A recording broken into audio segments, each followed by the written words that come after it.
Salut à tous. Alors aujourd'hui, je vais vous parler d'un de mes premiers road trips où j'avais pris la direction de Barcelone et j'avais visité la Sagrada Familia, le Camp Nou et bien sûr les œuvres de Gaudi.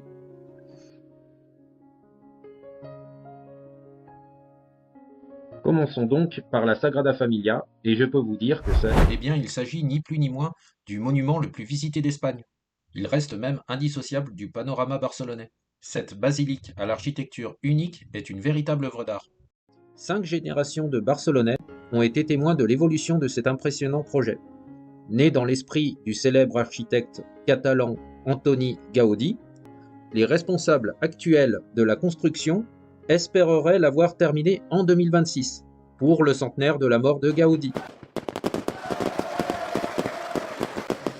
Mais l'arrêt des travaux durant la pandémie a rendu cet objectif difficilement atteignable.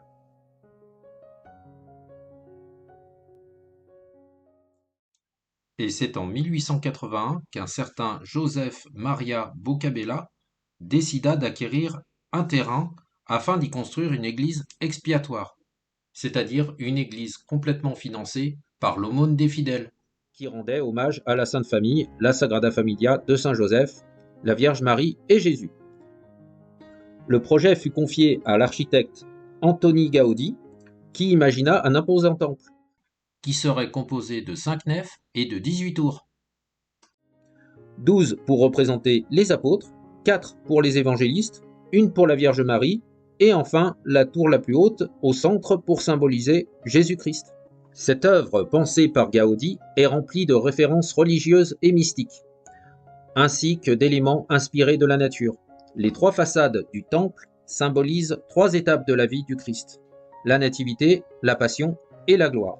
La façade de la nativité et la crypte de la basilique, construite du vivant de Gaudi, furent reconnus patrimoine de l'humanité par l'UNESCO pour leur architecture unique et pour récompenser la créativité et l'innovation de cette construction. La construction de la Sagrada Familia fut le projet le plus important pour l'architecte moderniste. Bien que Gaudi se chargeât de nombreuses autres constructions, il dédia les 12 dernières années de sa vie exclusivement à l'Église pour la Sainte Famille, conscient que pour mener à bien un tel projet, de très nombreuses années sont nécessaires. Gaudi met donc en place une construction par phase de manière verticale, à coup de façade entière, au lieu d'une construction classique à l'horizontale. Et lorsqu'on lui demande quand cet imposant sanctuaire serait terminé, l'architecte aurait répondu que son client, Dieu, n'était pas pressé. En parlant justement du délai de construction du temple, il s'explique par différents motifs. D'une part, par le projet en lui-même, ambitieux et innovateur, et d'autre part, par divers événements historiques. La complexité de construction provient de sa hauteur. La basilique, en effet, devrait atteindre 172 mètres de haut une fois terminée, et du fait que l'église ne possède aucune ligne droite en son intérieur. En effet, Gaudi considérerait que la ligne droite était rattachée à l'homme, tandis que les courbes étaient issues de Dieu. Durant la guerre civile, les plans de Gaudi disparurent dans un incendie, et l'avancée des travaux fut ralentie en cette période. De plus, le chantier de la Sagrada Familia est financé exclusivement par des donations et par les entrées des visiteurs, comme je vous l'ai mentionné. Et en 2020, comme chacun le sait, la fermeture exceptionnelle du temple a supposé un manque à gagner et un nouveau retard dans les travaux. La Sagrada Familia devient un monument de plus en plus populaire avec une fréquentation croissante depuis 1992. Le premier architecte à travailler sur le projet de la Sagrada Familia est Francisco de Paula del Villar y Lázano. Il imagine une église au site néolithique, style visant à faire revivre des formes médiévales, qui contraste avec le style classique dominant de l'époque. En 1983, après de nombreux désaccords entre Francisco de Paula et l'évêque, Gaudi, âgé alors de 31 ans, est recommandé par son prédécesseur, afin d'apporter une vision plus ambitieuse.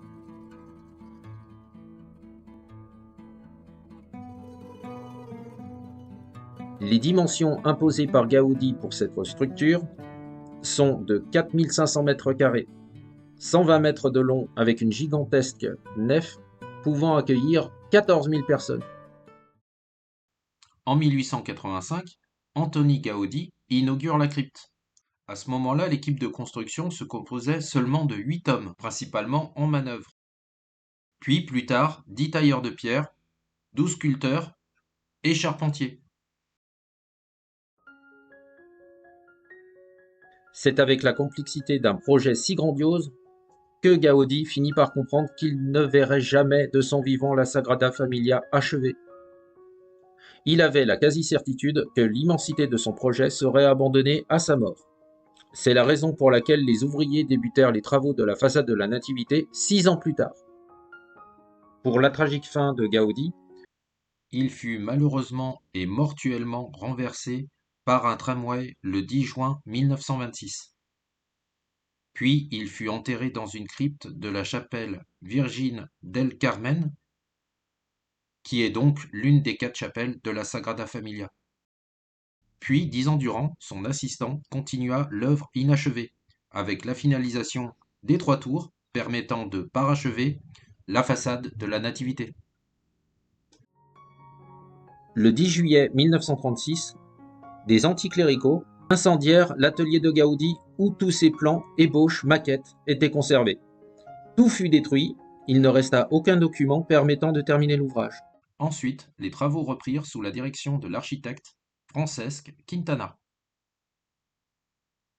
Puis, Joseph Maria Subirac apporte en 1986 un nouveau style contemporain au statut de la Sagrada Familia que l'on peut retrouver sur la façade de la Nativité de Gaudi. Voilà, vous savez à peu près tout sur la Sagrada Familia, toutes les dates importantes, et vous avez pu constater que plusieurs architectes se sont succédés à la réalisation de cette œuvre. La fin des travaux est prévue pour 2026, comme j'ai dû le dire à un moment, et afin de célébrer le centenaire de la mort de Antoni Gaudi. Néanmoins, les finitions se prolongeront certainement jusqu'en 2032. Si vous voulez aller visiter la Sagrada Familia, réservez bien en avance, car les visites sont limitées et il y a un quota d'entrée.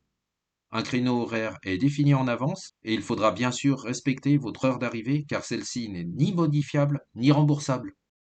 Et là maintenant, voici un petit aparté que j'ai décidé de vous apporter concernant la Sagrada Familia. Sur la façade de la Passion, on peut retrouver aussi un carré magique. Donc c'est un carré qui a été réalisé encore une fois par Subirac. Ce cadre magique a la particularité d'arriver au chiffre 33 lorsque vous additionnez chaque ligne, que ce soit à l'horizontale, verticale ou même en diagonale. Bien sûr, le chiffre 33 n'est autre que l'âge supposé de l'exécution du Christ. Mais bien d'autres combinaisons permettent d'arriver également au chiffre 33. Le chiffre 3 n'a pas non plus été choisi au hasard, car dans le monde chrétien, il est le symbole de la Trinité.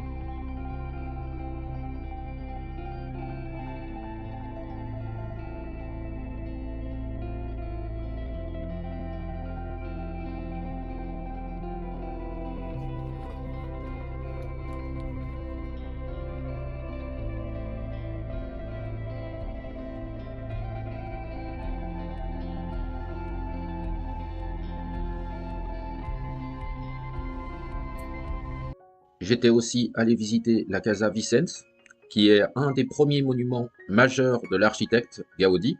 Les travaux se sont déroulés entre 1883 et 1885, et cet édifice moderniste se trouve dans le district de Gracia. Continuons notre tour dans Barcelone à la Casa Batlló. Alors je peux vous dire que ce bâtiment a été construit en 1877 et il a été acheté par Josep Batlló en 1903. Et en 1904, Batlló engage Gaudi pour le terminer. Nous avons aussi la Casa Milà, qui est surnommée ironiquement la Pedrera.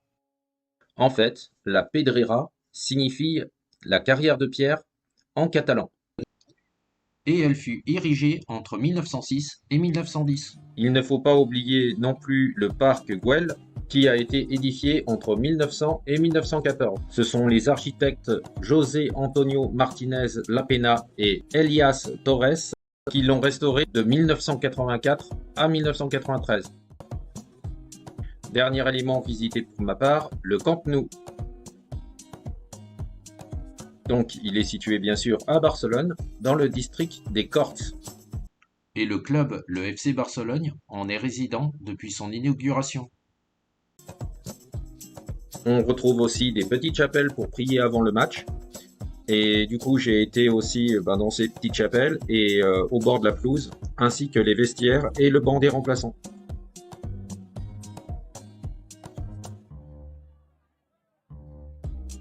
La capacité de ce stade est exactement de 99 354 personnes.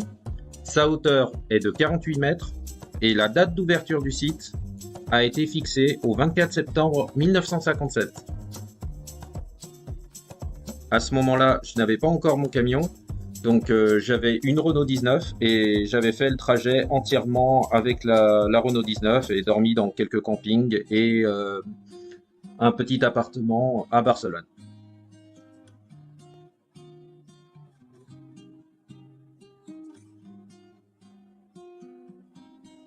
Donc voilà, je ne suis pas spécialement supporter de quelconque équipe de football, mais j'aime le jeu, donc je regarde un peu le foot de temps en temps. Voilà. Et après, je m'arrête surtout par rapport à l'architecture de ce stade qui reste vraiment impressionnante.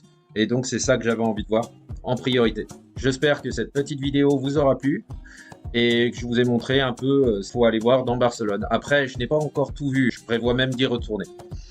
Voilà, à bientôt!